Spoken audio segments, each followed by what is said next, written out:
BJP ಎಂಎಲ್ಎಗಳು ನಿನ್ನೆ ಭೇಟಿ ಮಾಡಿದ್ರು ಸರ್ ತಮ್ಮನ್ನು. ಬಿಜೆಪಿ ಎಂಎಲ್ಎಗಳು ಅಶ್ವಥ್ ನಾರಾಯಣ ಗೋಪಾಲಯ್ಯ ಎಲ್ಲ ಭೇಟಿ ಮಾಡಿದ್ರು. ಅದೇ ಅವರು ಬೆಂಗಳೂರು ನಗರಕ್ಕೆ ಸ್ವಲ್ಪ ರಸ್ತೆಗಳೆಲ್ಲ ದುಡ್ಡು ಕೊಡಿ ರಸ್ತೆಗಳ ಅಭಿವೃದ್ಧಿ ಪಡಿಸಲಿಕ್ಕೆ ಅಂತ ಕೇಳಿದ್ರು. ಅನೌನ್ಸ್ ಮಾಡ್ತೀರಾ ಸರ್ ಅನುದಾನ ಶಾಸಕರುಗಳಿಗೆ? ಎಐಸಿಸಿ ಅಧಿವೇಶನ ದಿನಾನೇ ಹೋರಾಟವನ್ನು ಇಟ್ಕೊಂಡಿದ್ದಾರೆ ಸರ್ ಬಿಜೆಪಿ ಅವರು. ಎಐಸಿಸಿ ಅಧಿವೇಶನ ಇಟ್ಕೊಂಡಿದ್ದಾರಲ್ಲ ಅದೇ ಡೇಟ್ಗೆ ಒತ್ತು ಹೋರಾಟವನ್ನು ಇಟ್ಕೊಂಡಿದ್ದಾರೆ ಸರ್ ಬಿಜೆಪಿ ಅವರು. ಹೋರಾಟ ಒತ್ತು ವಿರುದ್ಧ ಹೋರಾಟ ಅದೇ ದಿನ ಇಟ್ಕೊಂಡಿದ್ದಾರೆ. ಈ ದೇಶಕ್ಕೆ ಸ್ವಾತಂತ್ರ್ಯ ಪಡೆದೇ ಹೋಗಿದ್ರು ಮಹಾತ್ಮ ಗಾಂಧೀಜಿಯವರು ನೇತೃತ್ವ ವಹಿಸಿದ ಹೋರಾಟದ ಸ್ವಾತಂತ್ರ್ಯ ಹೋರಾಟದ ಇವರೆಲ್ಲ ಇವತ್ತು ಸ್ವತಂತ್ರರಾಗಿರ್ತಕ್ಕೆ ಸಾಧ್ಯ ಆಯ್ತಿತ್ತ? ಪ್ರತಿಭಟನೆ ಮಾಡಲಿಕ್ಕೆ ಸಾಧ್ಯ ಆಯ್ತಿತ್ತ? ಸಂವಿಧಾನ ರಚನೆ ಆದಮೇಲೆ ಇವೆಲ್ಲ ಇವರಿಗೆ ಹಕ್ಕುಗಳನ್ನು ಕೊಟ್ಟಿರ್ತಕ್ಕಂಥದ್ದು, ಈ ಪ್ರಿವಿಲೇಜ್ಗಳನ್ನು ಕೊಟ್ಟಿರ್ತಕ್ಕಂಥದ್ದು. ಸ್ವಾತಂತ್ರ್ಯನೇ ಬರದೇ ಹೋಗಿದ್ರೆ ಸಂವಿಧಾನ ರಚನೆ ಆಯ್ತಿತ್ತ?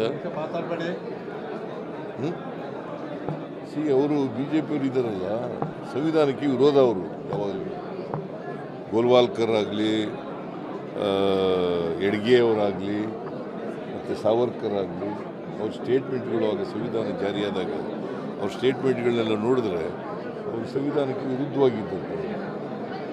ಭಾರತೀಯತೆ ಇಲ್ಲ ಅಂತ ಹೇಳೋದು ಇದೆಯಲ್ಲ, ಸಂವಿಧಾನದಲ್ಲಿ ಭಾರತೀಯತೆ, ಅವರೆಲ್ಲ ಮನುಸ್ಮೃತಿಯಿಂದ ನಂಬಿಕೆ ಇಟ್ಕೊಂಡಿದ್ದರು. ಅವರಿಂದ ಇನ್ನೇನು ನಿರೀಕ್ಷೆ ಮಾಡೋಕ್ಕಾಗುತ್ತೆ? ನಾವು ಅದೇನಾದರೂ ನಮ್ಮ ಕಾರ್ಯಕ್ರಮನ ಅಡ್ಡಿಪಡಿಸಿದ್ರೆ ಅಥವಾ ಅದನ್ನು ಕೆಡಿಸಲಿಕ್ಕೆ ಪ್ರಯತ್ನ ಮಾಡಿದ್ರೆ ನಾವು ಕಾನೂನು ರೀತಿಯ ಕ್ರಮ ತಗೊಳ್ತೀವಿ. ಅಧಿವೇಶನ ನಡೆಯೋದಕ್ಕೂ ಬಿಡ್ತಿಲ್ಲ ಸರ್. ಪದೇ ಪದೇ ಅಧಿವೇಶನದಲ್ಲಿ ಹೋರಾಟ ಮಾಡೋದು, ವಾಕೌಟ್ ಮಾಡೋದು ಮಾಡ್ತಿದ್ದಾರೆ.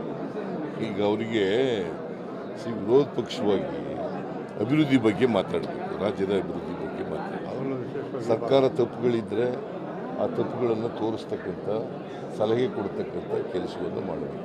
ಅದೇನು ಮಾಡದೇನೆ ರಾಜಕೀಯ ಮಾಡಲಿಕ್ಕೋಸ್ಕರವಾಗಿ ಈ ವೇದಿಕೆಯನ್ನು ಉಪಯೋಗಿಸ್ಕೊಳ್ತಕ್ಕಂಥ ಪ್ರಯತ್ನ.